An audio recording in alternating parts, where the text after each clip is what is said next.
City to obtain an abortion. As the current state's attorney for Baltimore City, let me be very clear. We will not tolerate any violence that seeks to harm or harass any individual or medical provider associated with abortions, and we stand ready to respond forcefully to ensure the law is followed and applied. Accordingly, my prosecutors have been instructed that they will pay special attention to alleged crimes that occur in the context of abortions. In other words, we not only intend to forcefully prosecute those crimes that occur against anyone who chooses an abortion, but we will forcefully prosecute those crimes that occur in or around medical facilities and or providers that administer abortions or abortion services. Unfortunately, even in our historically pro-state, pro-choice state, our healthcare providers still face daily threats and backlash from opponents of abortion. But please rest assured that as a state's attorney for this city, I will not stand idly by and allow any members of our community to invoke fear, to threaten, harass, or inflict violence against those seeking refuge from making personal medical decisions. We will protect a woman's fundamental right to choose, even if the court does not, and we will not tolerate any violence that seeks to disrupt that fundamental choice.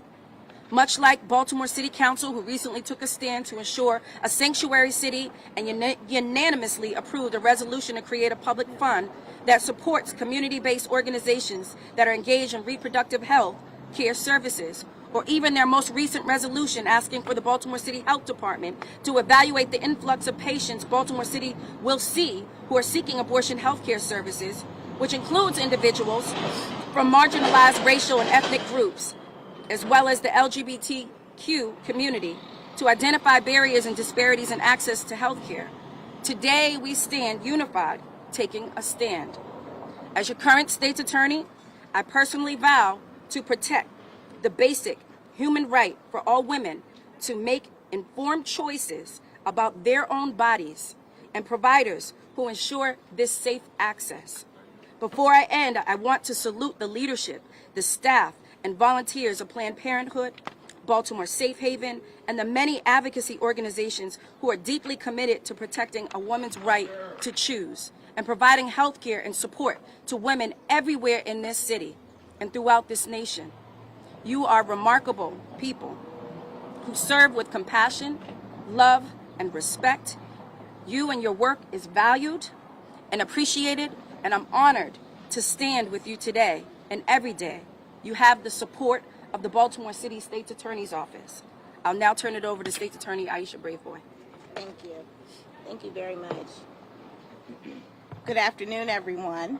I'm Prince George's County State's Attorney Aisha Braveboy, and I'm so proud to be here in Baltimore City with my colleague, State's Attorney Marilyn Mosby, and these strong, amazing women here standing for other women.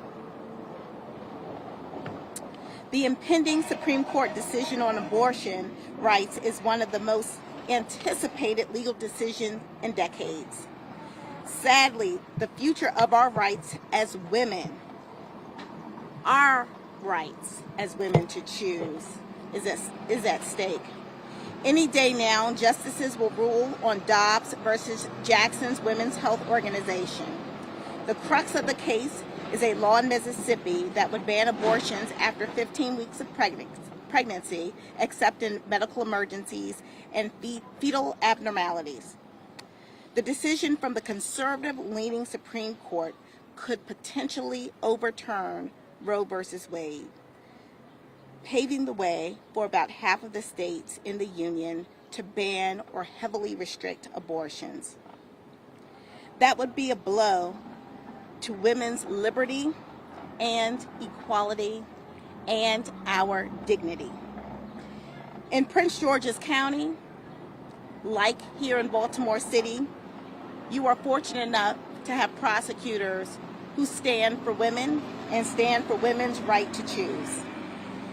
We will create safe spaces for individuals seeking to access reproductive health care freely and safely.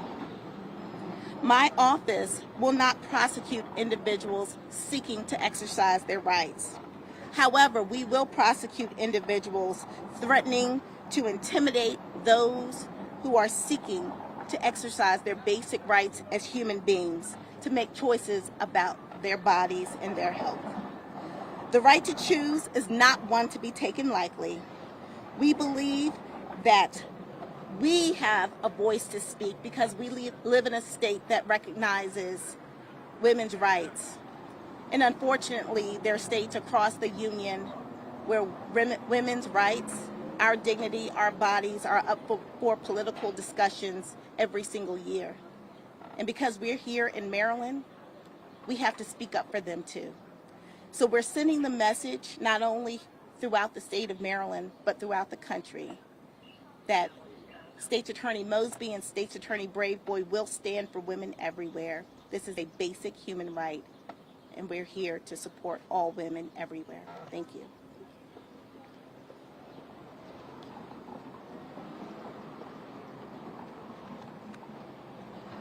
Good afternoon, everyone. I'm Karen Nelson. I'm the president and CEO of Planned Parenthood of Maryland.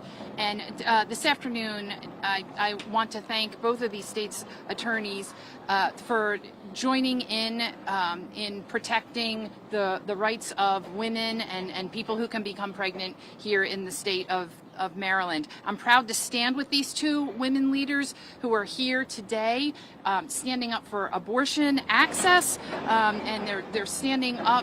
They're trying to break down inequities in healthcare, and they are doubling down on protecting our staff and our providers across the state who provide abortion care. So thank you. 49 years ago, the U.S. Supreme Court landmark decision in the case of Roe versus Wade recognized the constitutional right to privacy, and that right to privacy extends to a woman's right to make her own personal medical decisions. But today, we are here still fighting this.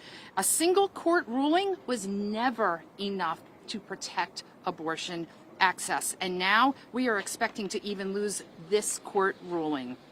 The threat to abortion access across the country, it's not a drill, it's not hypothetical, it is happening.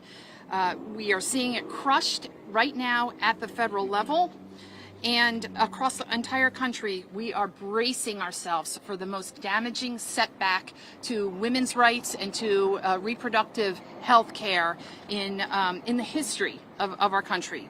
We know harm is going to come from this decision because we've already seen how it's playing out in states like Texas.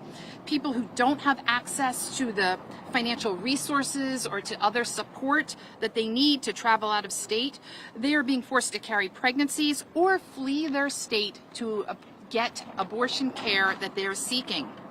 We're already seeing Texas patients here in Maryland and in this very healthcare center that we're standing in front of right now. Women in Maryland, they need us to protect access, and so do the women who will be coming from other states and traveling hundreds of miles to get care. At Planned Parenthood, we want people in Maryland to know we believe your body is your own. You, only you, should be making personal medical decisions. No politicians, no bans, no court ruling should interfere with that ability to make personal medical decisions and have autonomy over your own life and your own future. It is an equity issue in our eyes.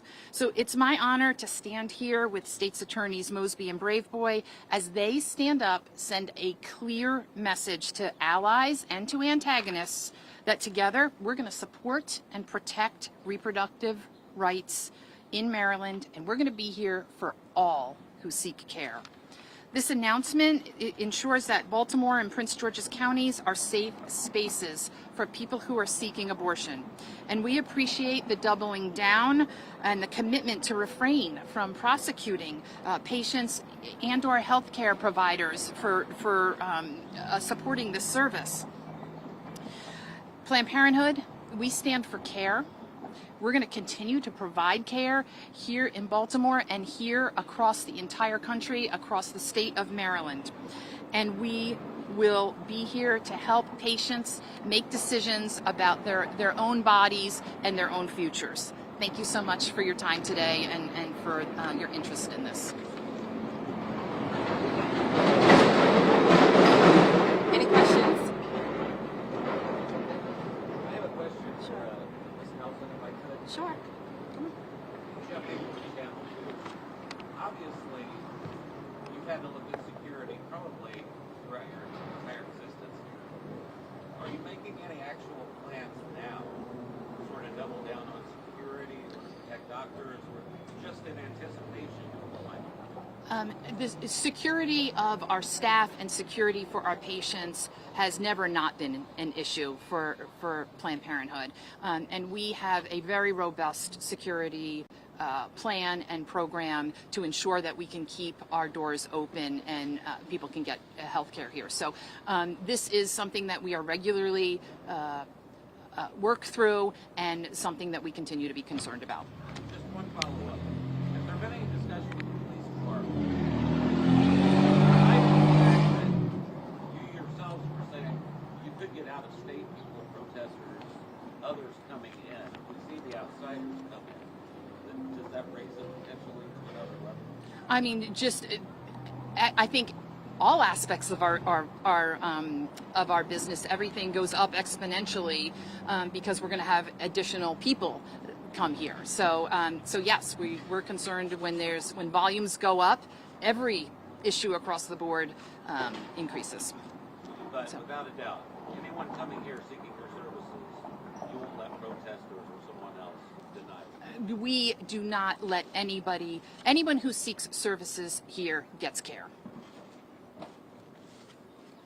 Any other questions? Thank you, guys.